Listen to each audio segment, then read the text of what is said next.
bakal didatangkeun mamalah ku Gusti Allah ya nek siksa.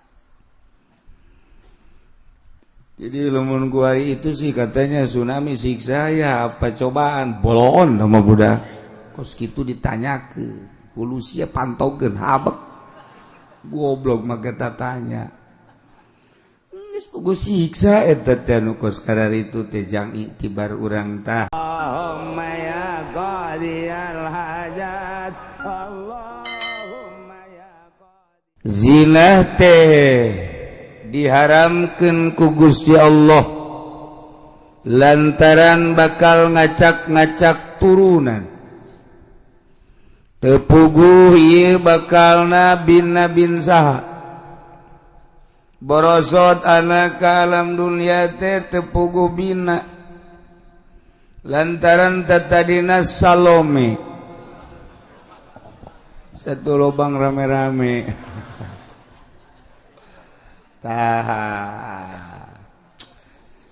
supaya ngajelaskan tentang turunan ulah acak-acakan maka diharamkanlah ku Gusti Allah zina.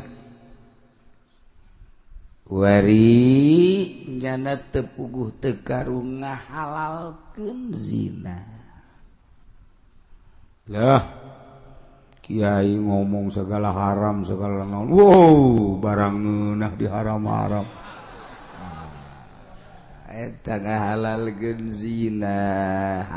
Geus kudu maca 2 kalimat syahadat.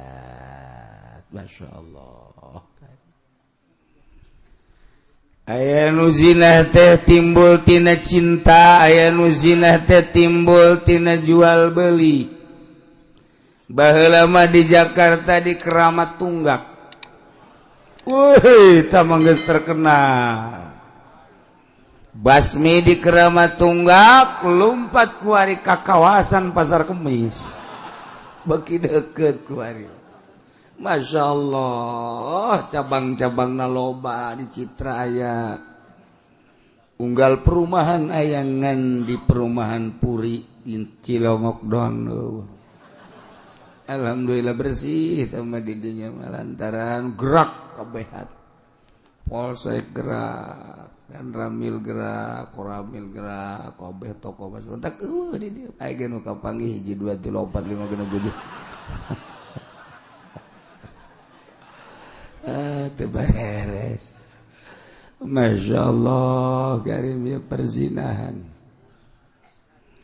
Urang lamun nyaritakeun budak sakola guari di Yogyakarta geus 80% parawanan. Lamun baheula hanya di Jakarta jeung di Bandung doang. Lantaran di Jogja mah masih kajaga kuari mah geus teu kajaga. Hai di Tangerang geus leuwih belah ditu di Tangerang.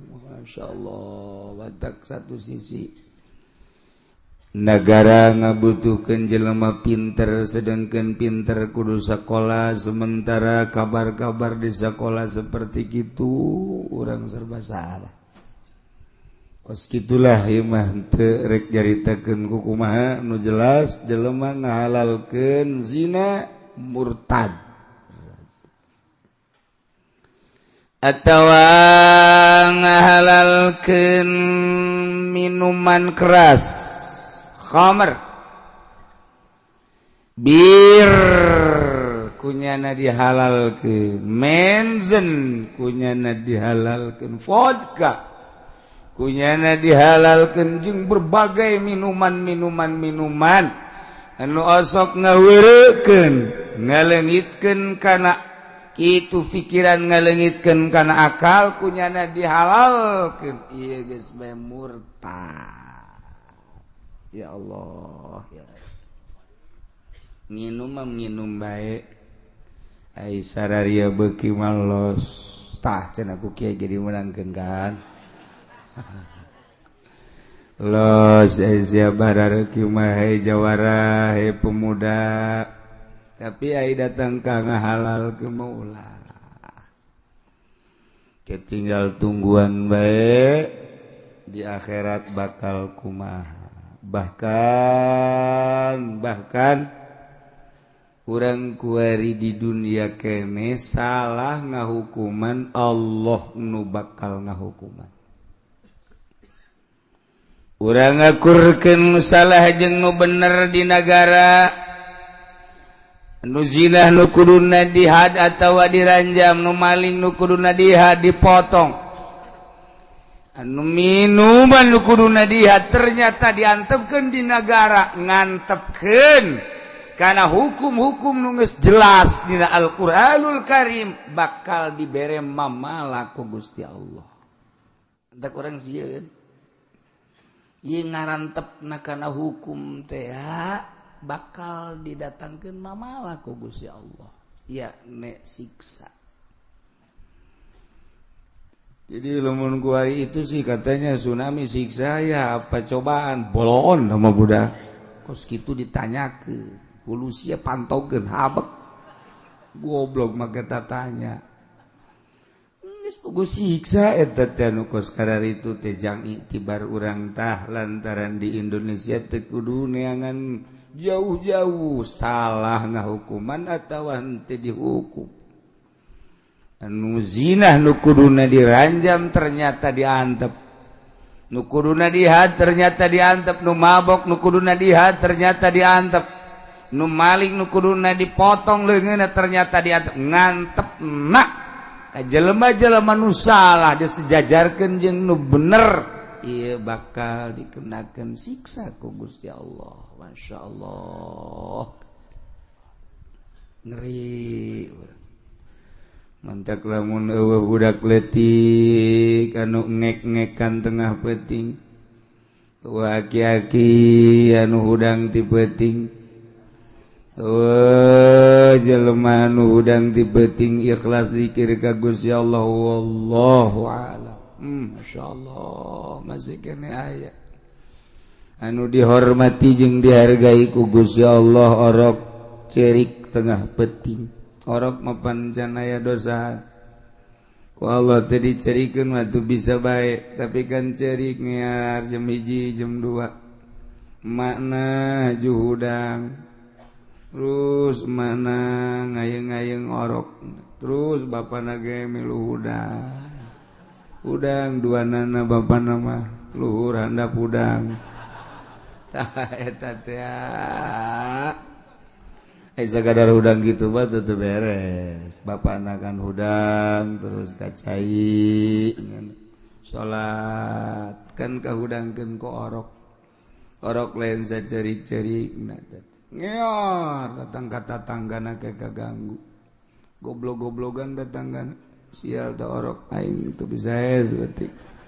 Kaganggu ku orok padahal bacak malaikat sieun nu sial. Es bae eta teh nang Gusti Allah ngahudangkeun supaya sia hudang geus hudang sial-sialan.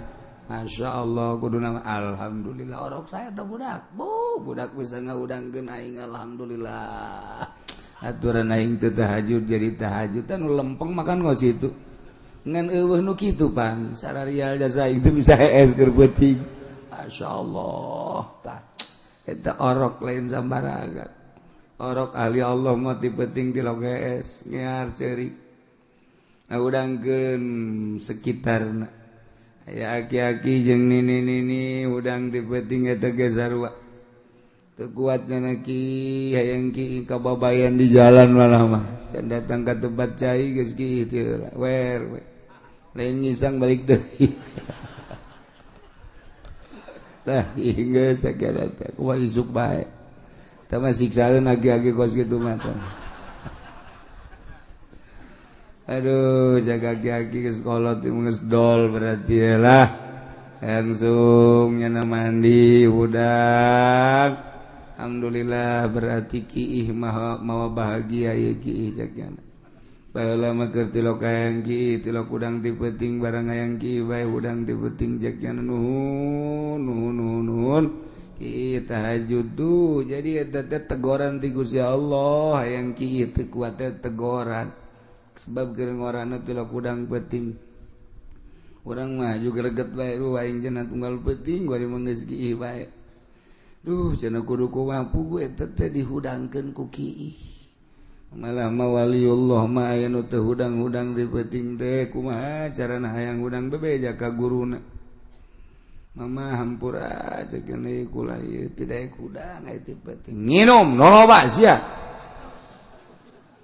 tegardi tadi nama pancena ulah loba nginum tapi ieu mah teu nginum beakeun saleter deuk es lantaran basar lalagaan balik deh jangan kebenang sabulan kadinya ampura mama ya kula mah hayang udang ti penting kabita jasa tapi teu daek udang nginum nu loba sia mah cak nginum sakali dua kali katilu kali kita nginum lok bener barang penting teh jam can kaburu jam 1 jam 12 geus udang oh mondoyo teh kieu jadi jelema anu teh hudang di peuting nu loba sebagai nginumna tong ngadahar sambal nu loba wah tah mah geus pokona mah kaburu wudu mancer ti hareup ti tukang uja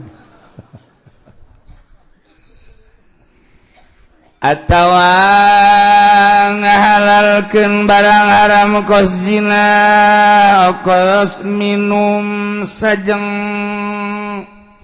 atawa ngahalalkeun pajak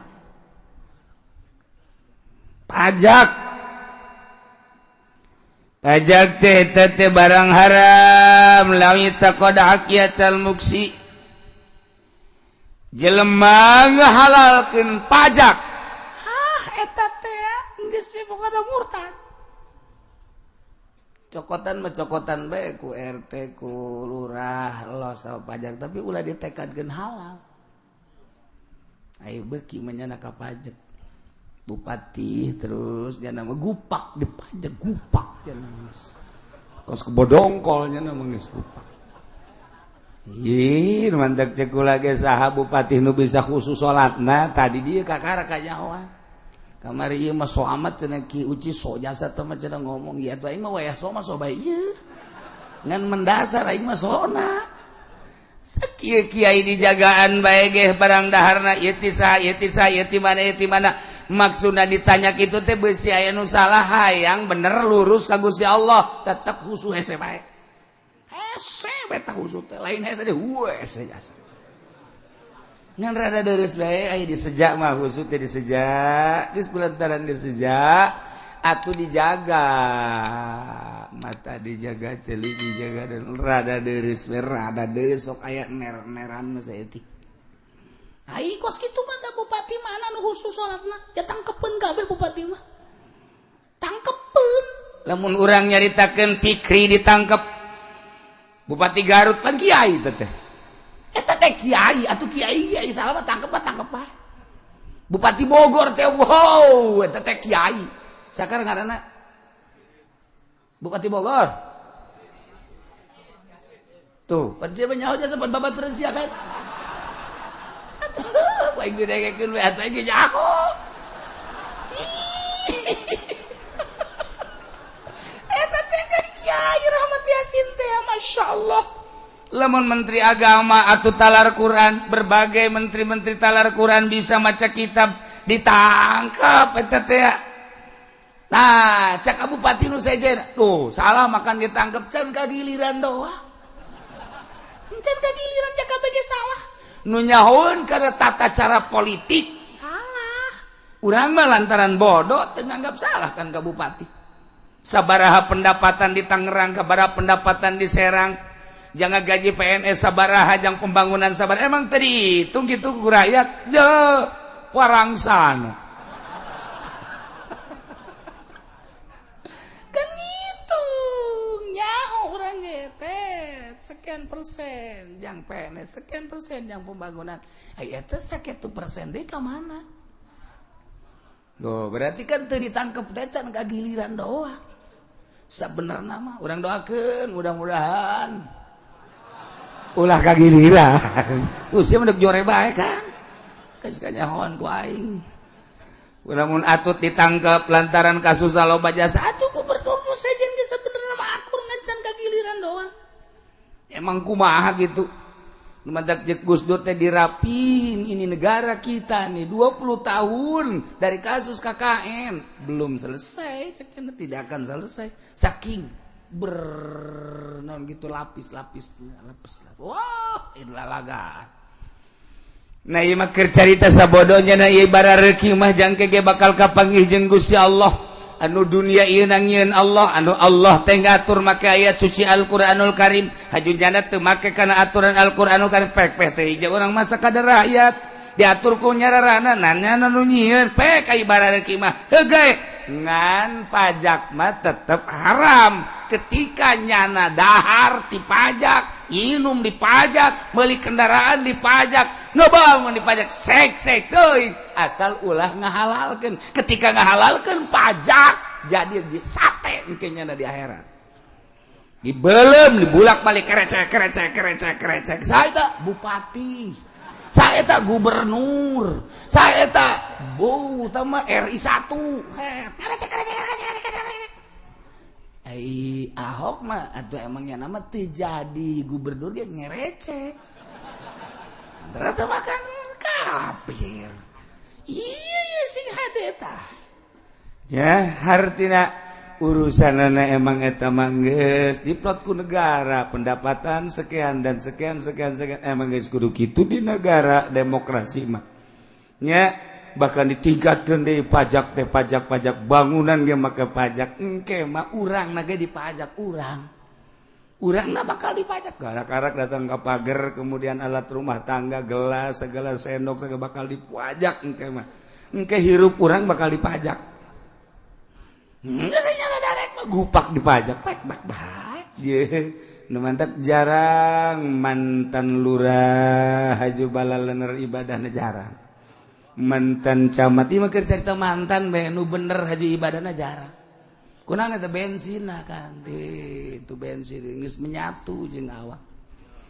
Kecuali illa man tadarakahur rahmatu anu disusul ku rahmat Allah lain deui tamat.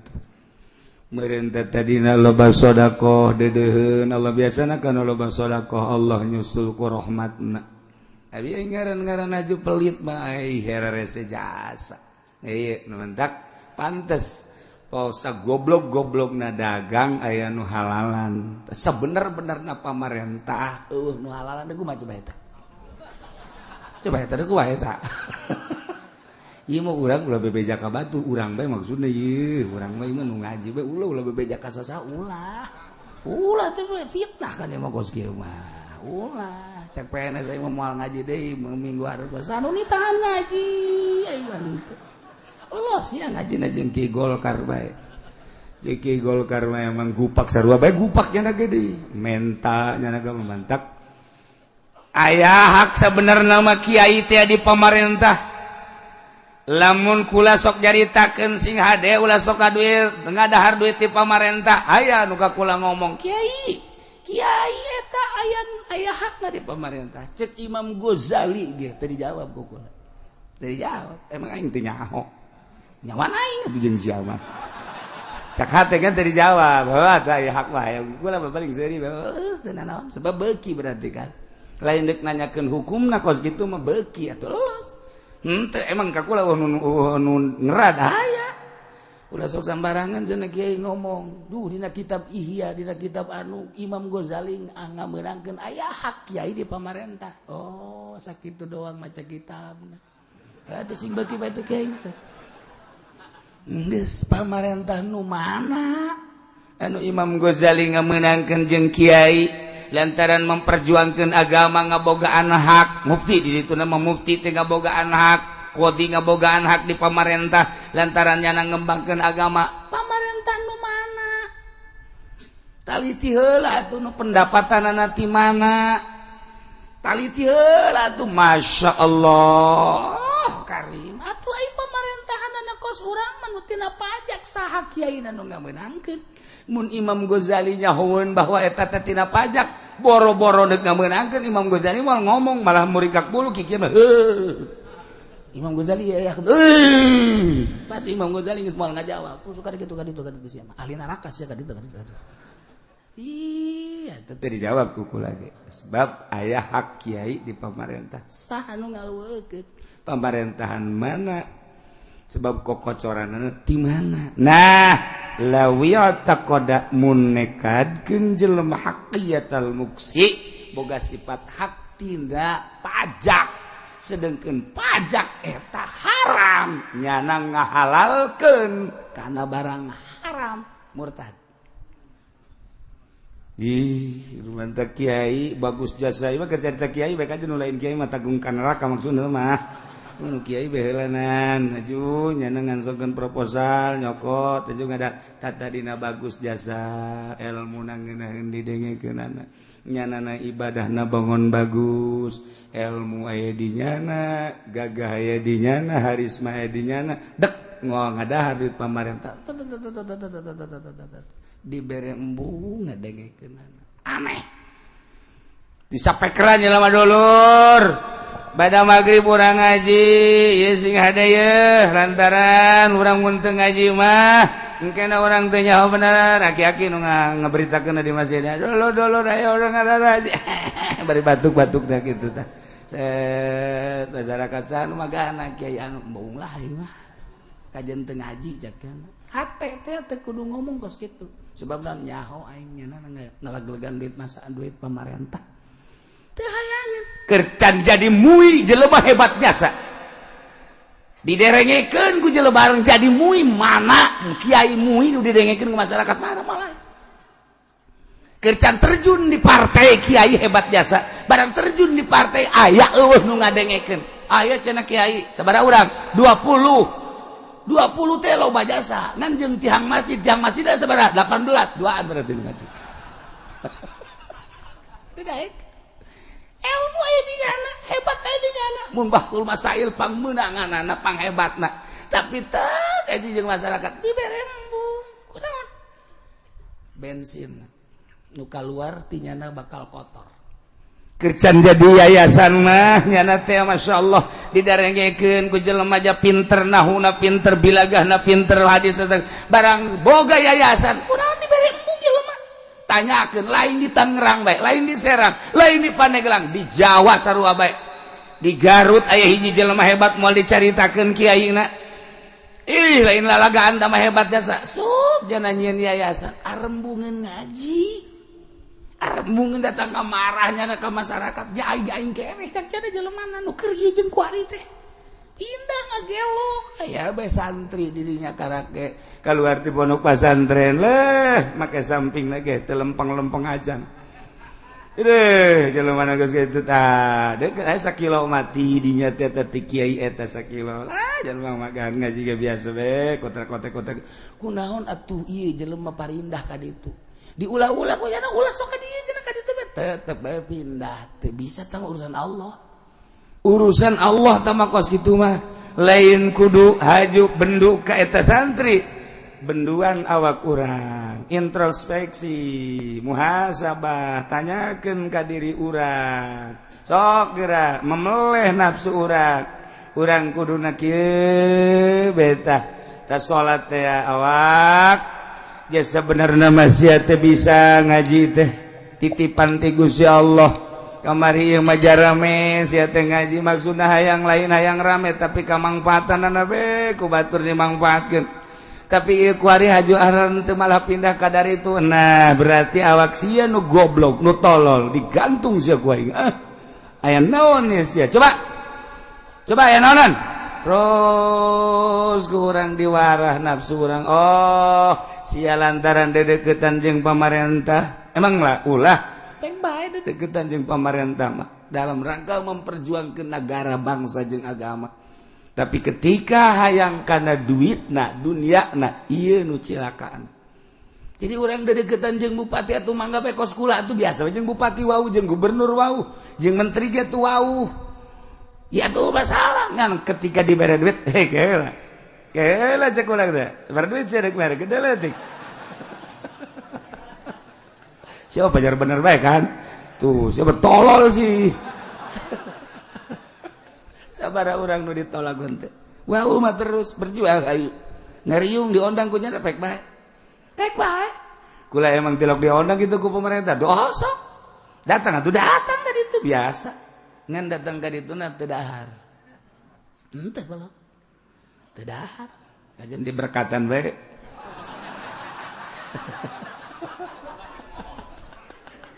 Siapa pajar bener bae kan tuh. Atuh teh wale.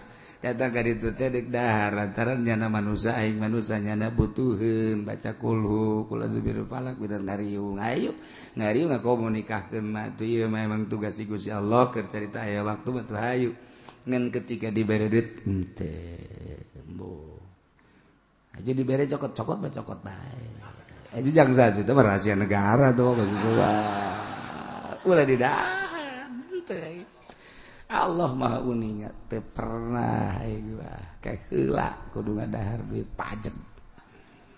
Abah ibarat caritakeun abah nya sia lamun bere duit ku pengusaha ku pedagang kajunting ombalayah dagangna teu bagus eueuh masalah sebab anu halalan anggap nu kasihan nu halalna. Kan kaharti tak kurang tapi lamun dibere ku pemerintah cokot teh awas ya mun didahar kerasa ku sia moal manfaat jeung moal ngeunaheun ibadah sia eta mah wasiat teh pokos kitu mah mantak henteu wae kata kakuari dibere batu ditarima bae bagikeun anu dibagikeun atuh sopodo nyan mah teu husuk ge urusannya na ieu teh batu atak dibikeun ka Haji Pendi teh khususnya mah teh beleteran cenah kos gitu. Cenah atuh berarti racun sabodo nu geus kitu mah kudu diracun ieu lah.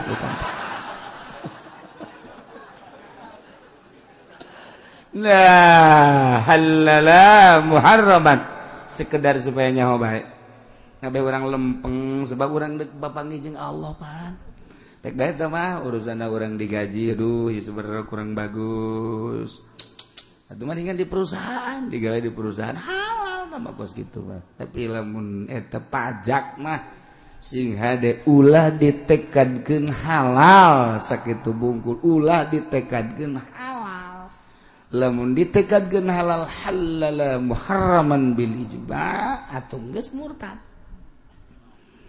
Hese di negara model urang mah tuh hese. Mantap. Mantan pemerintah jarang nu lempeng lamun tatadina nyana kurang ngaji. Moal gede dibawa ngaji moal. Moal bupati moal ngaji. Dengan berbagai alasan sibuklah dan lain-lain kadaharanana. Kadaharan ngahijab embungeun. Jeung embungeun kasunggang kasinggung ban nyana mah embungeun sebabna makanan. Hayangna terjalan ka luhur bae, terjalan ka nu teh. Eta teh kan kos kitu teh ya, ngajauhan ka Allah. Urang malah aing mah dicarekeun tanan ku kiai ngaji bae, kan hebat tong kos itu mah teh. Ngaku berarti nya lah aing geus kajengan mal deket dong jeung bupati bae teu kadeuleun jeung kana. Aing mah ngajina di handapeun tanggal Ambon bae. Oh masalah. Geus budak beldug kan memperbaiki setik jauh tah. Kan dekat Allah orang hanya mampir doang kuari. Masya Allah mampir haju nyilakakeun di akhirat na'udzubillah min dzalik wa min dzalik mampir doang datang ke cilaka engke ulah teh mantak sabara urang anu deuk calon bupati nu bisa maku kula dinasehatan diomong disindiran urang rangka sarita datang bu geus meeting segala di nelayan setik mah dibere kitu caritaan akhirat kitu jadi deui poho urang mana teh teu jadi oh kitu usaha bae tang kae ngan lamun usaha gawehan nu nyekel nagara cenah kieu deuk kumaha wallah mah kitu nyaho teh mah jemual aya ieu datang ka ditinggalkeun mah nagara moal ka jadi kumaha gitu ieu dek memperbaiki diri bakal kapanggih jeung Allah atuh engke mun ditanya ku Allah aing kumaha tan mikiran nu kos karitu urang mah ieu engke teh pasti jasa sakedeung deui koba nu geus umurna leuwih ti 60 mah moal kebal deui jasa da mah kapanggih jasa tah mah kapanggih jasa teu meunang gok asal nu hideung ieu bae asal ieu bae. Nah, engke kapanggih jeung Allah kan ditanya urang. Masyaallah. ulah datang kana halalkeun barang haram. Aulafa wujuba mujma'in alaiha tawangana pikeun kana wajib mujma' alaih salat 5 waktu dina pikeun kunyana salah sahiji salat subuh misalna zuhur mah bener wajib asar bener wajib maghrib bener, isya bener, tapi subuh mah teu wajib tama tekadkeun ulah ditekadkeun wajib henteu murtad. Atau sarakaat geus sarakaat. Subuh mah 2 rakaat, maghrib 3 rakaat. Nah, isya 4 rakaat. Ieu teu bagus sih isya 4 rakaat teh. Nah, sebab kan urang teh tunduh waktu isya mah. Nu pas mah eta mah isya mah 2 rakaat atau 3 lah sarua jeung maghrib. Nah, kurang dinapikeun eta sebenarnya lain 4 rakaat 2 rakaat nu 2 rakaat teh mah tamu ulah ditekankeun wajib eta mah henteu jadi urang salat isya 2 rakaat ge cukup eta kos kitu teh eta nganapikeun nu mujma' alaih murtad teh masyaallah karim atawa ngawajibkeun nu lain wajib nambahan rakaat eta ge sarua bae nambahan rakaat ge sarua murtad ngawajibkeun puasa Syawal murtad puasa mah nu wajib bangan Ramadan doang di luar Ramadan mah sunah nah kuari bulan Syawal teh bulan Syawal puasana teh ditekadkeun wajib ngawajibkeun puasa bulan Syawal eta teh murtad ulah pokona wajib sunah nu haram nu halal geus kitu bae urang masyaallah. Nah ieu ge urang gueri deuk menghadapi tanggal 1 haji tanggal 1 bulan haji teh iraha kiai. Setelah dihitung melalui hisab qat'i durusul falakiyah sarua jatuh pada hari Senin besok tanggal 1 isu tapi lamun urang ngitung nyukoma pemeris eta teh jatuhna teh poe Salasa. Lamun terus seperti kieu NU geus teu nyekel sulam munairen Muhammadiyah nyekelan sulam munairen geus lain berpatokan kana ru'yat kuari teh berpatokan kana kita bohong ka adik ngomong-ngomong ru'yat ja buktina ketika sulam munairen ru'yat nyana teu ngaru'yat. Nah, kulantaran sakitu bakal aya perbedaan. Lamun pemerintah depak nyekelan gitu Happy Maris nyukom berarti nyana lebaranana poe Kemis. Lamun nu nyekelan sulam berarti lebaranna Rabu. Tapi anu indah ieu teh sportif. Andai kata engke penting ru'yat ulah ningali sulam ulah ningali Happy Maris cukup pokona ru'yat talamun ru'yat kadeuleu kuari iseukeut teu sore berarti geus bae menyatakeun tanggal 1 isuk namun wabehan lamun teu ahli-ahli ru'yat urang mah kajun teuing ru'yat ge moal kadeuleu urang mah lamun ru'yat kumaha dideulekeun oh iya aya 2 cekena masa bulan 2 heueuh eta mah dina dada golode cekena lain bulan belon pentil tama tuh wah ieu ru'yat teu beres mah kos kieu we.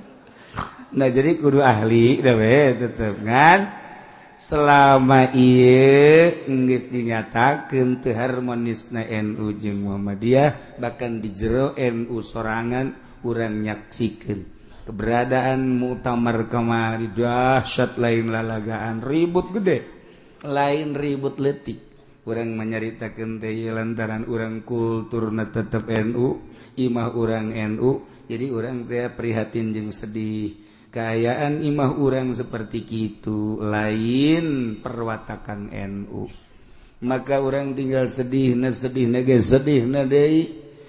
disaksikan hanya sekelumit asli nama pohara jasa bahkan mengkukula diceritakan ke jero-jerona bakal muringkak bulu naga lain di pondok jeung nu handap-handap mata geus kudu diceritakeun nyaho teu beresna behelanan na ieu mah kula masa kadar nyaritakeun kula mah tetep bae selama ieu mah deuk nyekelan ku kiai cekelan kiai nu baheula bae deuk nyekelan sulam maka ngayakinkeun tanggal hijina tetep isuk henteu rek ngajak rama mangga duk milu mangga deuk henteu ge masalah ke di akhirat besi kula ka sorga ulah marilu belos masih maaf bae bocah kiai bener yakinkeun ka satu yakin ja eta lo ja yakin bakal ka sorga boso amat iya tuh geus kitu bae boga kayakinan eta teh yakin udah kuat tuh hiji anak indozoni abdi bi cek kanjeng Nabi hadis qudsi aing mah cek Allah kumaha sangkaan hamba sia hamba ka aing lamun hamba ngarasa deket aing mun hamba ngarasa jauh mun hamba ngarasa bakal selamat mun hamba ngarasa moal selamat moal antak ulah mah boga kayakinan surga oh cek Allah atuh geus bae ka surga teh heula kitu bae saya nah ieu mah keur carita hese kan keyakinan mah komo nu berat ka dieu ka ditu mah berat ke organisasi berat ke negara berat totalos sampai boga kebeung berat kula teu berat ke NU teu berat ke Muhammadiyah teu berat ke negara kula bae geus paling pamajikan we jeung anak deuk diajak si anak milu ya jeung aing mah isukan tanggal hijina lebaran berbok ndek hayu ndek teu masalah sakjana teu ndek bae ndek jeung adik-adik kula deuk nanya ndek milu ndek henteu oh salah tadi moal kumaha paling rek naja we ka jipen disarek milu moal ka ditu sih sinter ku ieu sia saya kan itu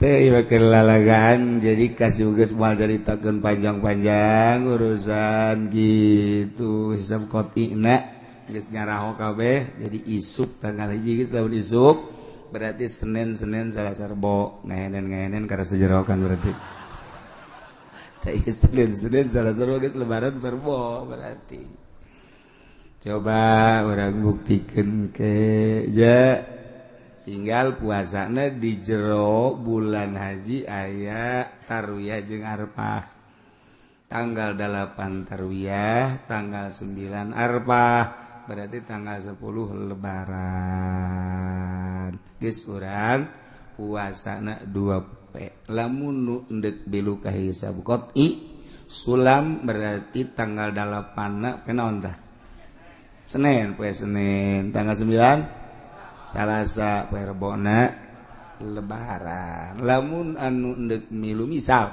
terjadi perbedaan mudah-mudahan teh perbedaan misalnya anu nanggal kenana Salasa berarti tanggal 8 poe Salasa poe tanggal 9 Rebo lebaran poe Kemis spek geus eueuh jadi permasalahan jeung ulah dipermasalahkeun tah mah ja pamarentah ge di akhirat teu tanggung jawab ieu nya lagi boro-boro nanggung jawab batur uga aing ge cenah berat ti kumaha atuh saya kayak kira masyaallah hampang jadi hirup teh ngan anu hebat ba puasana ti tanggal hiji lamun urang puasa tanggal hiji cek Kangjeng Nabi nu diriwayatkeun ku Ibnu Abbas al yaumul ladzi ghafarallahu fi Adam alaihi salam awal yaumin min dzilhijjah poe anu Allah ngampura ka Kangjeng Nabi Adam teh nyaeta awal poe bulan haji Kangjeng Nabi Adam alaihi salam teh titah cicing di sorga kemudian aya larangan ulang ngadahar buah khuldi cek sakaol buah khuldi teh tafsiranna eta adalah buah zaitun nah ku Kangjeng Nabi Adam dijauhan setan ngagoda jak setan pangedah-ngedahna di sorga buah ieu jeung eta teh bahasa Gusti Allah maksudna ulah teh sebenarnya mah nitah Kangjeng Nabi Adam kitu amat sih bahasa pangeran jeung bahasa urang mah makhluk kan beda cek atuh percaya bae ka kula atuh teu beu masalah sebab kula mah pada hirup leuwih ti heula tibatan maneh dam cek iblis jadi geus jauh lu kali ku pangeran teh geus jauh ngomong kieu maksudna kieu ngomong kieu maksudna kieu ngomong kieu maksudna eta mah percaya bae atuh alhamdulillah teu percaya masalah teh mah teu rugi teu untung ulah mangan sakadar nganasehatan wah bau ngomong ngeunaheun biasa tiis perasaan bangun ikhlas teh eta mah nasehat nah sakali dua kali tilu kali badam ti heula hirup teh geus ti heula ieu mah larangan teh lain masalah larangan ku ngeunah-ngeunahna jadi ieu teh dilarang teh lain sembarangan larangan eta teh maksudna mah nitah ngan bahasana make bahasa ngalarang kitulah Gusti Allah ngaranna ge bener tah coba bae diicip-icip ku Kangjeng Nabi Adam diicip-icip atuh langsung dicarekan ku Gusti Allah morosotlah ka dunia urang teh kuari ulah ngomong kieu gara-gara Kangjeng Nabi Adam doraga tungtung nama urang kuari aya di dunia bae mun baheula Kangjeng Nabi Adam teu doraga meureun urang di sorga beureunanan ulah kitu tetep bae kulantaran Kangjeng Nabi Adam teh maksiat baheula di sorga turun jadi kuari urang teh nuturkeun Kangjeng Nabi Adam ge baheula di sorga maksiat atau komo urang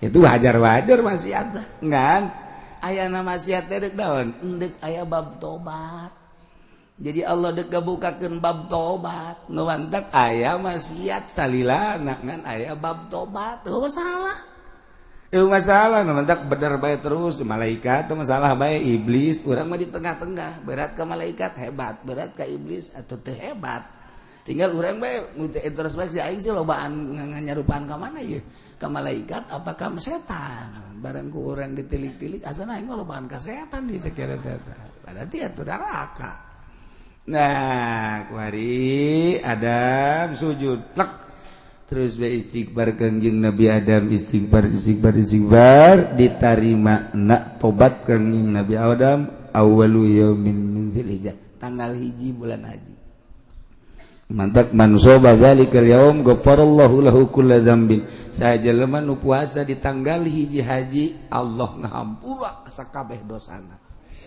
Masya Allah lain amin puasa eta puasa atuh moal benang diaminan was itu mah puasa masyaallah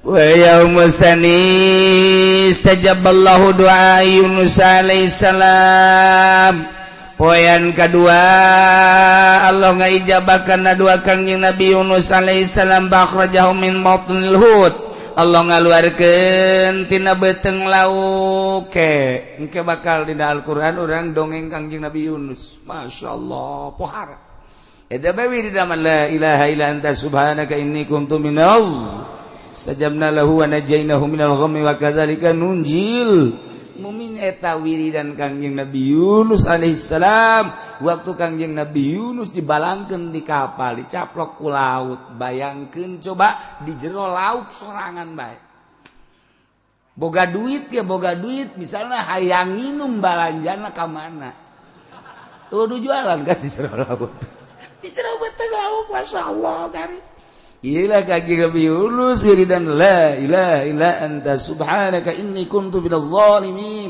astajabna lahu wa najainahu minal ghammi wa kadzalika nunjil mu'minin datang ka waktuna borosot diutahkeun ku lauk nah cek Gusti Allah cek Kangjeng Nabi man shoma zalikal yaum kana kaman abadallaha ta'ala sittatan sanatan lam yashilla fi ibadati tarfatain sajelema nu puasa dina poe kadua sarua jeung puasa ka Gusti Allah ibadah ka Gusti Allah 1 tahun teu pernah maksiat saeutik-eutik acan poe kadua tah oke dongeng Kangjeng Nabi Yunus poean katilu wal yaumul salis allazi istajaballahu fi du'a Zakaria alaihi salam poean katilu teh poean anu diijabah doa Kangjeng Nabi Zakaria alaihi salam madak man soma dzalikal yaum istajaballahu doa sajalma anu puasa dina poe katilu bakal diijabah doana berarti kan diijabah doa mah bersih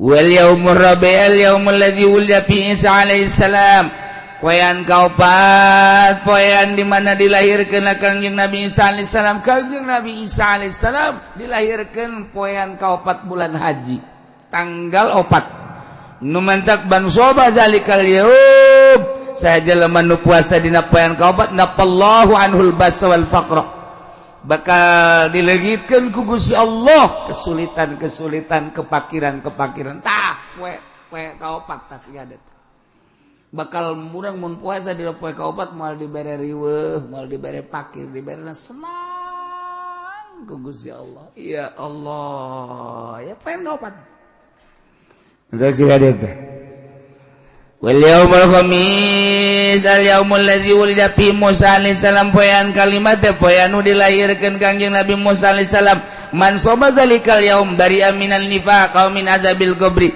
sajalma nu puasa dina poean kalima bulan haji bakal dimerdekakeun tina penyakit nifaq jeung dimerdekakeun dibebaskeun tina siksa kubur masyaallah andak nu karolot nu tereh paeh ye nah ieu puasa teh poe kalima tah aduh geus gede jasa ganjaranana kagenep wal yaumul sadis al yaumul ladzi fatahallahu bihi fil khair sajelema en poean kagenep poean anu Allah ngabukakeun ka Kangjeng Nabi kana kahadean poean kagenep mandak man somau yanzurullahu ilaihi birrahmah sajelema nu puasa di poean kagenep Allah bakal mencerongkeun dengan rahmatna nu mantak fala yu'adzabu ba'dahu abadan jelema moal dibere kariweuhan salilana moal disiksa saliwana ku Gusti Allah poean katujuh wal yaumul sabi allazi al yaumul ladzi yughlaqu fi abwabu jahannam wa la tuftahu hatta tamdiya ayyamul ashr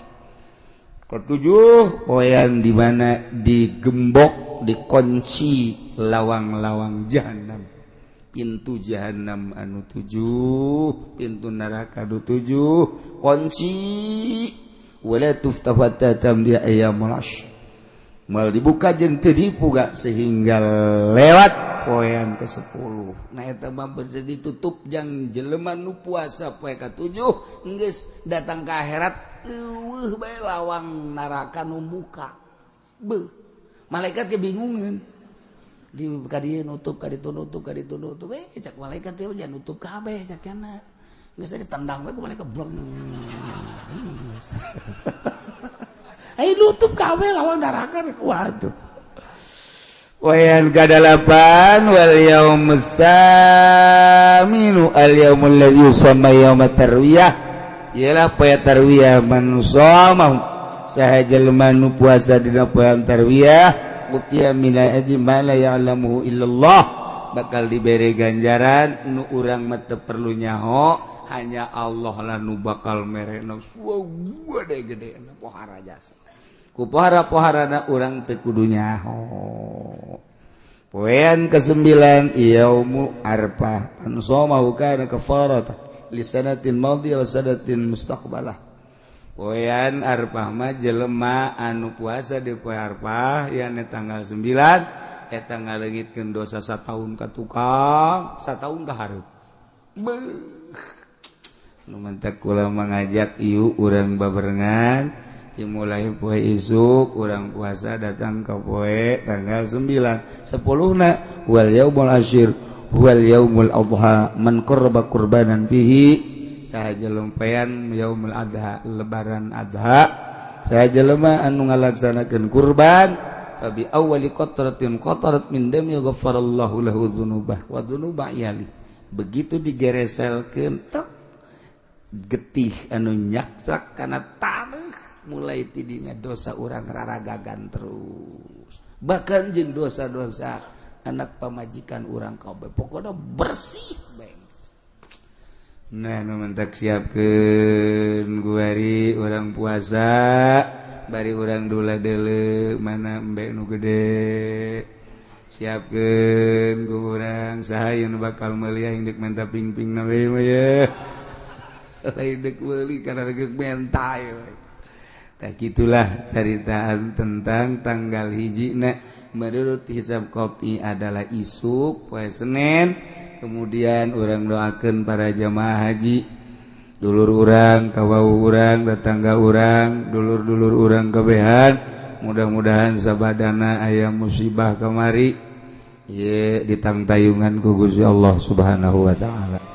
Dibere ketenangan jiwana, dibere sakumaha biasa gararaga atuh urusan kos kitu mata manggeus aya di Lauhil Mahfuz. Geus teu kudu dicaritakeun kumaha-kumaha sebab secara zahir mah reunanan urang teh neuleu kitu sedih secara zahir mah neuleu urang kamanehanana teh kos keur itu maot lah ngaranna secara hakikat mah beu nya maot di hareupeun Baitullah nya poe Jumat nya endek ngalaksanakeun haji atuh jang dirina mah seserian di jero kuburan. Nginahin lain lalagaan emang gua gitu orang boga keyakinan berangkat ti dieu ndek ibadah haji datang ka ditu ka panggih Baitullah di Baitullahnya poe Jumat kebenaran maotna syahid atuh geus teu kudu caritakeun teh nu maot mah ujianna nangke di akhirat bakal kabita nya kitu mah aing teh atuh meureunna hayang ka Badung jeung teh siapa untungnya seserian ke di akhirat teh bari ngiringkeun Baitullah. Masya Allah nya sengit na kabina-kabina kuari mah urang sararedi teu bisa balik deui lah lan anu lah eta mah manusiawi padahal secara hakikatna mah geus nikmat jasa atuh nya di jero kuburnya maot di Mekah hareupeun Baitullah niatna ibadah ka Gusti Allah haju kaayaan maotna deui said atuh indah ras harapan tuh kan mantak geus urusan kos kitu mah teh manggeus aya ti dituna ulah kieu lah yang momal ka Mekah besi keren ke ragag deui di baing atuh lagi itu ja poe kamari ganon teu kana keren kan modal rambalaya jadi ditu mah deres mantep jasa maot anu di urang nah ieu keur carita tetep urang mangan sakadar bisa ngadua sakali deui dulur urang kawau urang kerabat-kerabat urang mudah-mudahan ditantayungan ku Gusti Allah Subhanahu wa taala bi barakati surah Al-Fatihah. Al-Fatihah. Bismillahirrahmanirrahim. Alhamdulillahirabbil alamin arrahmanir rahim maliki yaumiddin iyyaka na'budu wa iyyaka nasta'in ihdinas siratal mustaqim siratal ladzina an'amta 'alaihim ghairil maghdubi 'alaihim waladdallin. Gaduh putra di antarana ialah Qabil sareng Habil. Kangjeng Nabi Adam seluruh gaduh putrana adalah tis'atun wa salasuna 39. Boga anakna 39 Kangjeng Nabi Adam. Dunia sakil legana dieusian ku 39. Sedengkeun ablag-ablagan sepi meureun dunia eta. Kakarak Kangjeng Nabi Adam, Siti Hawa, haju anakan ngan ari Qabil mah Qabil eta cak sariwayat mah lahirna di sorga, ari Habil mah lahirna di dunia di dieu di bumi. Cak sariwayat Qabil mah Qabil eta kelahiran sorganya nama tah Qabil, ari Habil mah kelahiran bumi. Supaya rada cepet Gusti Allah teh ngalobakeun makhluk maka ngalahirna ieu Siti Hawa sakali lahir sajodo dua-dua lalaki awewe lalaki awewe lalaki awe kitu bae tah sajodo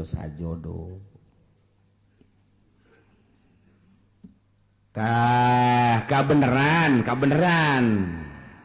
Qabil mah ngajodokna ieu jeung hiji awewe nu ngaran Iqlima gelis. Ai Habil sajodona jeung Labuda rada kurang gelis. Modal berbes lah gitu. Rada kurang gelis. Sedangkan instruksi ti Gusti Allah kawin teh silang. Disilang kawina lamun tadi Qabil ngadulurna ieu adalah jeung Iklimah, tah si Iklimah na kudu kawina jeung Habil. Habil anu tadi kaluarna ngajodona teh jeung Labuda, tah Labuda kawina teh jeung Qabil. Jadi disilang-silang. Anu pertama lalaki awewe, nu kadua lalaki awewe. Tah lalaki nu kadua kawin ka awewe nu pertama. Lalaki nu pertama kawin ka awewe nu kadua. Kitu bae tah silang ulah dikawin kudu babarengan jeung ngalahirna harita. Jadi teu meunang bareng jeung kembaranana. Eta lah hukum di zaman Kangjeng Nabi Adam alaihis kawin dipersilakeun geus aya instruksi kawin, cuman instruksi hukumna kudu disilang teu meunang jeung kembaranana. Eta hukum mulai tadi dijata. Lantaran begitu diinstruksikan kawin umur kakarak 20 tahunan kabeh ge. Instruksi ti Gusti Allah kawin seperti eta sak ti Qabil kakakna ngeunah bae sia Habil dikawinkeun ka kembaran aing geulis ka mapan ayeuna si bae. Kawin ka kembaran sia ieu dideuleu atuh kulit ya berebes lah. Cak urang berebes emang ulu geulis gitu di berebes. Tah eta kos kitu tah. Jadi kurang naon gitu amperna kurang naik Qabil. Jol we iblis datang ka jero hatena mulai ta iblis. Iblis ge pan diusir di sorga leuwih ti heula pan iblis. Wah ini cak iblis bakalan gua. Asup ka jero hatena, Bil. Siapa pan kelahiran sorga sarua jeung aing. Mulia orang atuh. Habil onam kelahiran bumi India. Urang mah lain deui mulia tuh. Nu mulia ulah sok kawin kanu jore. Penghinaan mungkin nu timbul. Tetep mulia mah kudu kanu geulis bae. Mun kawin kanu jore mana teuing engke jelema jeung ke kadituna anak incu. Oh, Qabil mah kawinna kanu jore. Tah eta kan isin tah Bil. Cak juri deh, cak juri. Pugu cek jalan teatu pugu embung ieu ge. Eta mah abah ngomong cenah hukum-hukum ti Allah eta bohong sebenarnya mah. Eta bohong eta eueuh ti dituna eta mah kabisa abah bae abah teh deudeuheun ka Ki Habil ka adisian nu mentek dikawinkeun kudu ka kembaran sia nu geulis ai sia nu kakakna nu kelahiran di ditu kudu kawin ka adina Habil. Eta teh lain ti Gusti Allah kajeun kumaha ge bibisaanan bapa sia Adam ngaranna instruksi ka ditu demo apa ka ditu kamarikan demo ka Jakarta demo. Pugu ieu ge cak Qabil teh aing tetep bae embung kajeun kumaha ge embung bae beja ka abahna bah naon Qabil ubah abah bae iya nu bener ieu utar atur nikah ieu aya kitu instruksi tu Gusti Allah asal teu adil ieu kos kieu ieu manya ai kula dikawinkeun kanu kurang geulis ari Habil dikawinkeun kanu geulis tah ieu teh akur kos kieu teh lain ti Gusti Allah kajeun kumaha ge kadengeun ku Habil. Cak Habil teh Qabil ulah kitu aing mah andai kata aing titah kawin kanu jore aing mah daek bae. Namun bener-bener instruksi ti Gusti Allah aing mah geus kumaha Allah bae lantaran dia moal kembali hidup di dunia. Engke ge urang bakal baliknya ka Allah. Dalah sia. Ngomong sangeunahna bae. Geus bae we ieu mah bohong ieu lain ti Allah ya kajen kumaha. Lain ti Allah ieu mah kajen ti Abah ieu mah. Emang Abah bangka warah ya. Mulai tah eta lamun sok nyarekan Abah teh eta mimitina teh tidinya. Tidinya tah di Cikubaya duaan dan sok nyarekan abah tah iya Masya Allah mulai tidinya cak Kangjeng Nabi Adam ita amarallahu Allah marintah ayuzawija qabila labuda ukhtabil wa yuzawija habil iqlima ta eta teh instruksi ti Gusti Allah cak Kangjeng Nabi Adam anjeun Qabil kudu kawin kala budak dulur Habil Habil kudu kawin ka dulur itu Qabil ngaran iqlima instruksi Allah teh bisa cak Qabil kajian kukumaha kula mah mung kajian kukumaha tetep kula mah sakali mung sebab ieu kula mah teu percaya bahwa ieu teh hukum ti Gusti Allah teu percaya mulai kakarak aya sakituan ge hukum Allah geus ditentang cek urang mah tuh kakarak tarurun ti sorga pan teh saeutikan keneh jelema teh atuh matak naon narurut ka Kangjeng Nabi Adam henteu tanggeus mulai henteu nurut ya Allah terus bae iblis teh daekeun leupas ti Qabil iya mah kajian kukumaha kudu selesaikan masalahnya selesaikan ieu mah lamun terus-terusan kieu pan isin kakak dituna ieu isin urang ini banyak Qabil kawin jeung nu jore aya Habil kawin jeung nu tak eta isin gengsi ieu gengsi urang mah panturunan sorga oh moal aing cenah moal kajian gua tetep bae teu hayang aing mah aju geus kieu kumaha kajian kukumaha ge urang pokona pas ini bae heula tah tidinya Qabil mikir pas ini unggal poe sakumaha kucing jeung anjing asal kapangi wong kaki Qabil teh kaki Habil teh tuntutanana Qabil luar biasa lobana Qabil mah kakakna Habil adina Habil mah nurut bae aing lah kumaha bae sabodo Allah nu penting mah urang mah ibadah nuturkeun aturan Gusti Allah Subhanahu wa ta'ala lantaran terus-terusan memuncak permasalahan teh tah kuari mah diinstruksikeun kieu ayeuna mah kieu bae atuh nyieun korban lamun memang bener-bener ieu teh kitu menang ti Gusti Allah maka engke aya tandana mun maneh teu percaya bahwa ieu teh instruksi ti Gusti Allah sok nyieun dumades maneh ka Gusti Allah taqarrub ka Gusti Allah sapopoe maneh mah ieu Qabil cak Kangjeng Nabi Adam teh kunaon teu inget ka nu nyieunna ieu tuturkeun Gusti Allah ibadah ka Gusti Allah moal kebal hirup di dunia tuh deuleu Qabil tuh Habil mah nurut jasa adina kabeneran nurut kakana kurang nurut datang ke kuari tak kakak sok rada kurang nurut heran orang-orang nanti ditunda eta ya Allah eta kos kitu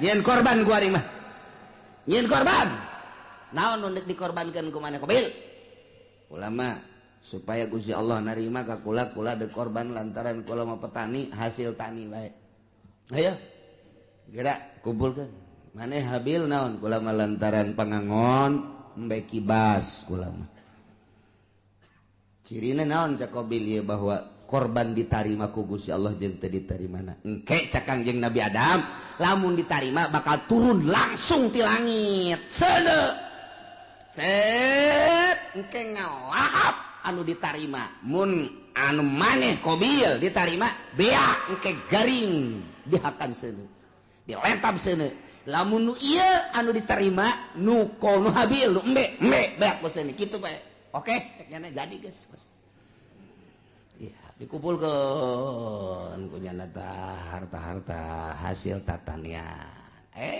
nu dikumpulkeunana hasil tani mun pare nu pangjorena nu dikorbankeun teh lamun gandrung anu geus pangjorena korma nu pangjorena dihiji-hijikeun bangsa anu bakukulna eta dikorbankeun ari nu bararagusna mah ieu dipake ka hook kunyana jang ditumpuk-tumpuk harta jore ari ako Habil mah begitu dikorban teh wow neangan umbe nu puang gedena jeung nu puang bagusna dipantian kunyana ieu nu jang Gusti Allah mah ieu korban ka Gusti Allah entah nu puang gedena puang bagusna wang lintuhna jadi beda karakterna. Ai Qabil mah kos urang Cikupa nupang jorena bae. Ai Habil mah kos urang Cilongok nupang bagus bae. Sia cek urang Cikupa. Tak eta kos kitu kayana. Teden bek. Teu kebal langsung turun seuneu. Tet nyong itu turun seuneu cak Qabil pasti nu aing nu dilentab ka jeung ku komaha ge. Pasti nu aing. Mun aing nu dilentab berarti aing kawin jeung nu gelis. Mun aing kitu dilentab berarti ieu teu beres urusan ieu. Turun seuneu ka dieu ka ditu aing nu dilentab embe plek seret bawa ka luhur teh aya tinggal ieu bae tah korban Qabil hasil tatangin hasil tani nu jarore teh teu dilentab ku seun tuh cak Kangjeng Nabi Adam nu ditarima nu mana nu ditarima nu mana tah cicing bae Qabil teh. Gas, ulah loba omong ya Qabil teh. Abah kuari cenah rencana ka Mekah. Mah, eger ka Mekah ka ditu atuh. Eta ka anak ka kolot kos kitu eta. Eger ka Mekah mah. Isi rek naon tuh di dieu. Mana naon kula mah.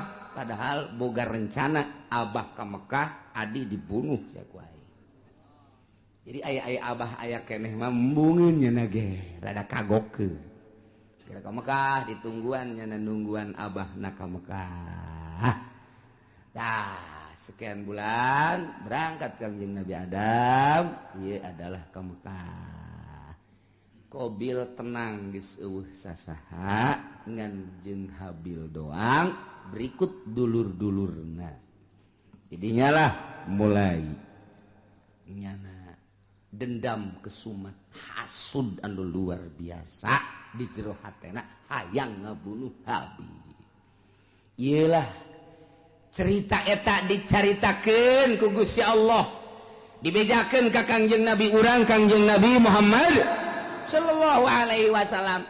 Naon ieu nu matak dibejakeun tah kamari Yahudi, kamari musyrikin, munafik teu percaya ka Kangjeng Nabi. Ulah kaget Muhammad, munafik teu iman ka anjeun, musyrikin musuhan ka anjeun, kafirin ngamusuhan ka anjeun. Cikene nu kamari dicaritakeun teh ngamusuhan ka anjeun. Horenganan baheula ge takarak ge turun ti sorga ka dunya. Ieu anak incu Kangjeng Nabi Adam, anakna sorangan Qabil geus boleh teu percaya ka Kangjeng Nabi Adam. Geus teu iman ka Gusti Allah, malah ngabunuh adina nu ngaran Habil. Dicaritakeun ka Kangjeng Nabi, abeh Kangjeng Nabi ieu tenang tentrem adem. Sebab lamun teu nurut jelema ka Kangjeng, kemudian Kangjeng Nabina teu dihibur, manusiawi kan Kangjeng Nabi. Sifat kemanusiaan apaan aing teu diturut, aya kitu mah aya dongeng-dongengna. Tah, Kangjeng Nabi Isa ge teu diturut, jah heueuh. Tuh Kangjeng Nabi Adam ge teu diturut, jah heueuh atuh komo aing abeh kitu. Mantap tenang Kangjeng. Nah iyalah didongengkeun ku Gusti Allah melalui ayat watslu, bacakeun ku anjeun ya Muhammad, he Muhammad alaihim atas kaum anjeun. Baheula dibacakeun ku Kangjeng di Madinah, terus disampai-sampaikeun ku umum ku sahabat, disampaikeun ku tabiin, disampaikeun ku atbat tabiin, ku ari poe Minggu disampaikeun ku ari ku urang kadenge ta dongeng eta teh ta ieu ayatna. Bacakeun Muhammad ka kaum anjeun. Naon naba'ab ni Adam, berita anak dua Kangjeng Nabi Adam alaihis nu ngaran Habil jeung Qabil, caritakeun bil haqi kalawan sa bener-benerna. Il qurba qurbanan, waktu Qabil jeung Habil ieu diperintah dumadeheus ka Gusti Allah nyieun kadeus, nyieun kadeheus, nyieun takrub melalui kurban ilallahi ka Gusti Allah nu dilaksanakeun ku Habil. Habil makibas, Qabil mah hasil tani yakni zar'u. Patukubila min ahadihima, ditarimana ti salah sahijina hungkul nyata nu ditarima nu Habil. Ari nu Qabil mah teu ditarima walam yutaqabbal minal akhar. Kasimpulanana korban Habil mah diterima, cirina dilahap seuneu, Qabil mah henteu ditarima.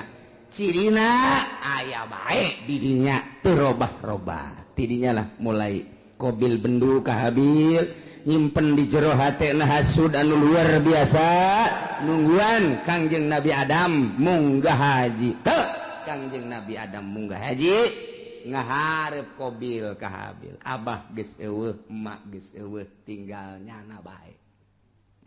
Habil, aya naon ka dieu? Aya naon? Cak Qabil la aqqa tulan bang, aing bakal ngabunuh sia. Bunuh sia ku aing. Cak Habil qala 5 kok main bunuh-bunuh bae emang aya naon? Bagaimana? Mana kurban mana yang diterima kurban aing henteu. Atuh teh urusan Gusti Allah tah mah. Cak Habil teh innama yataqabbalullahu minal muttaqin. Nu ditarima teh jelema anu sieun ka Gusti Allah, mukmin, muttaqin, ditarima aing teh ditarima teh mah tuh urusanna kurang takwa berarti teh mah. Ulah ngabunuh kula ka Gusti Allah kan teu bisa. Gara-gara sia aing bogol mah. Boluh sia ku aing. Geus bebeneran ditutur-tutur bae. Mesti agak-agak baik, mesti kieu-kieu baik. Leungeun. Cak Habil cak adenaka dengan bahasa anu lemah lembut. Ka laim basatta iyadaka ma laim basatta ilayya iyadaka litaqatulani ma ana bibasiti yadiya ilaik li aqatula. Bahasa lagi daheun Habil. Ka dek ngabunuh bae jak kurang mah ieu ajar sararieun jasa ka Gusti Allah. Lain basata yakin pasti nyata lamun kakak ngagerakeun leungeun kakak, manjangkeun leungeun kakak, ngulurkeun leungeun kakak dek nampiling ka kula, kakak dek nyabok ka kula, kakak dek kabunuh ka kula, ma ana bibasiti yadia ilaik. Kuring memual kudu males uluran tangan. Kula memual nyabok ka kakak, kula memual ngabunuh di eueuh saeutik terbersit di jero hate hayang ngabunuh. Eueuh saeutik hayang males kakak ngabunuh, kula mah dek cicing bae. Kakak nampilih, kula mah cicing bae. Kakak dek jawab, kula mah cicing bae. Pokona mah kula memual ngabunuh sama sekali. Silakan kumaha kakak bae. Lantaran ini akhafullah rabbal alamin. Sieun jasa ka Allah. Eta Habil mah bahasana anu luar biasa. Inni uridu an tabu'a bi ismi wa ismik fatakuna min ashabin nar. Cak Habil teh asanyana kaula teh ieu adalah sieun jasa ka Gusti Allah lamun sampekeun ka kakak ngabunuh ka kula atuh meureunanan seakan sing kuring teh kula teh ieu berharap kakak teh ke bakal balik ke akhirat teh mawa dosa kula jeung dosa kakak sorangan memeh ngabunuh kula. Memeh ngabunuh kula ge kakak geus loba jasa dosana ditambah jeung dosa ngabunuh ka kula. Duanana dibawa ku kakak engke kakak di akhirat fatakuna min ashabin nar atuh engke bakal jadi ahli neraka. Tah ieu bahasana luar biasa. Aya bahasa inni uridu an tabu'a sanyana kaula ngarepkeun kana yen babalik berarti boga harapan lain boga harapan lantaran eueuh maksud males ngabunuh seakan kos nu mengharap nyana teh dibunuh lain mengharap dibunuh urusan dibunuh mah mangga kumaha kakak ngan kula henteu ngamaksud dek ngabunuh lantaran Kangjeng Nabi ge al-qatil wal maqtul finnar. Jelema nu ngabunuh jeung nu dibunuh sarua pada asup ka neraka. Lamun anu dibunuhna boga niatan hayang ngabunuh. Mantak cak Kangjeng Nabi teh al-qatil wal maqtul finnar. Nu ngabunuh jeung nu dibunuh asup ka neraka. Cak sahabat Gusti Rasul aya nu ngabunuh mah kaharti ka neraka, aya nu dibunuh, panu dibunuh ge nyana teh lamun imkan mah hayang ngabunuh. Oh jaheunya nyana ge ngan eleh bae gelutna. Kulantaran eleh kabunuh jangan lagi hayang ngabunuh hayang males ta eta dumadak al-qatil wa maqtul pindah. Habil mah eueuh maksud ngabunuh kulantaran eueuh maksud ngabunuh dengan bahasa anu lemas disebutna al-kalamul jami'ul mani. Mun cek ahli dilagah mah dumadak bahasana inni uridu an tabu bi ismi wa ismika fatakuna min ashabin nar.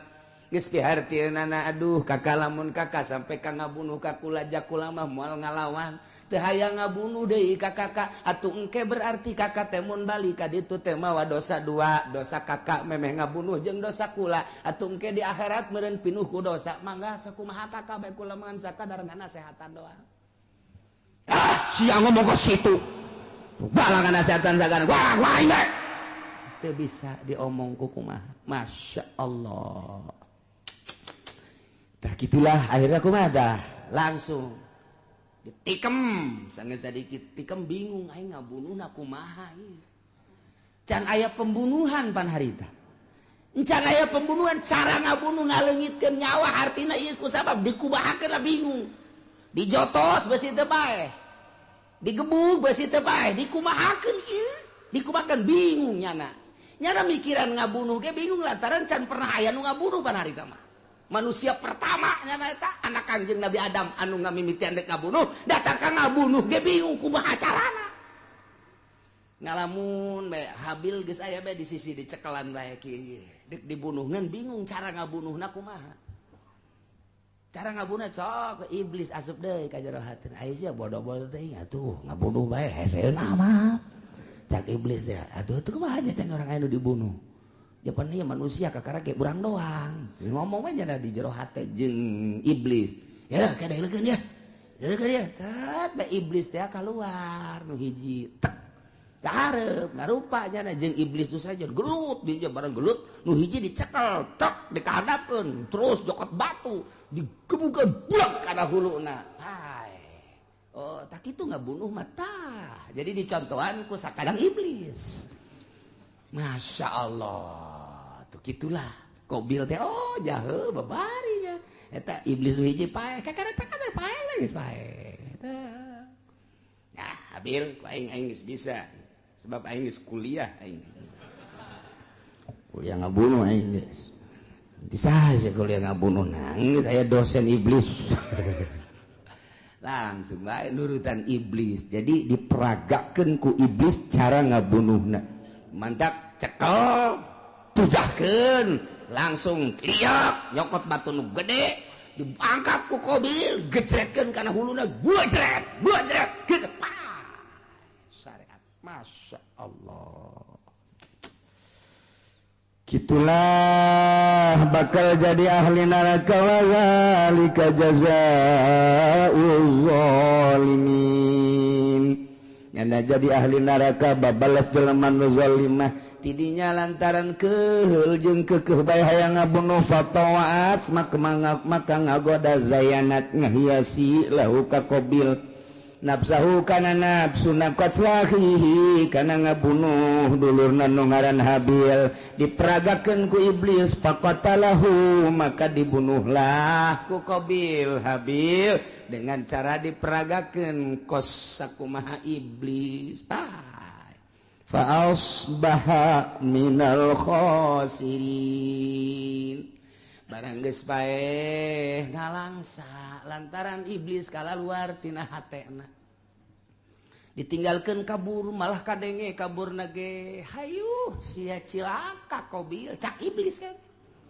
cilaka sia Qabil cak iblis aing geus teu tanggung jawab aing ge ieu doraka setik di sorga turun ke handap baheula kalantaran teu percaya ke adab aing dilaknat ku Gusti Allah sia ku ari termasuk laknateun Allah aing teu tanggung jawab kumaha sia bae Qabil ceurik di dinya kadung ditangkep ku nyana aduh hadi can nyana ditangkep ku nyana masyaallah ieu aya ku kieu-kieu teuing ditangkep ku nyana bari ceurik nyaah jeung deudeuh diciuman geus pae kakak de kudu kumaha ieu teh kudu kumaha jelema geus Kanjeng Nabi Adam Siti Hawa ka Mekah adi-adina jararo tinggalnya na doang duaan ditangkep kunyana geus dibunuh mah lantaran iblis tak kalaluan mana teuing luar biasa sedihna Qabil harita neuk minta tulung ka mana ngan sakikituna jelema dibabawa kunyana dipapanggul kunyana ku deudeuh jeung nyaah dipanggul toh Kamasri 60 km mamanggul baik dipanggul deui ka magrib 60 km bulak-balik bulak-balik lantaran deudeuh jeung nyaah masyaallah kudu dikumahakeun atuh ieu adi diciuman deui dipanggul deui dicium deui dipanggul deui dicium deui dipanggul deui eta sakitu geus luar biasa 40 poe cak sakol maki kituan bage iblis asup deui geus dibunuh mah ulah sakaduhung-kaduhung moal hirup deui kajen kukumaha ke moal hirup deui kudu kumaha tuh ieu kalanjutanana fa ba'asallahu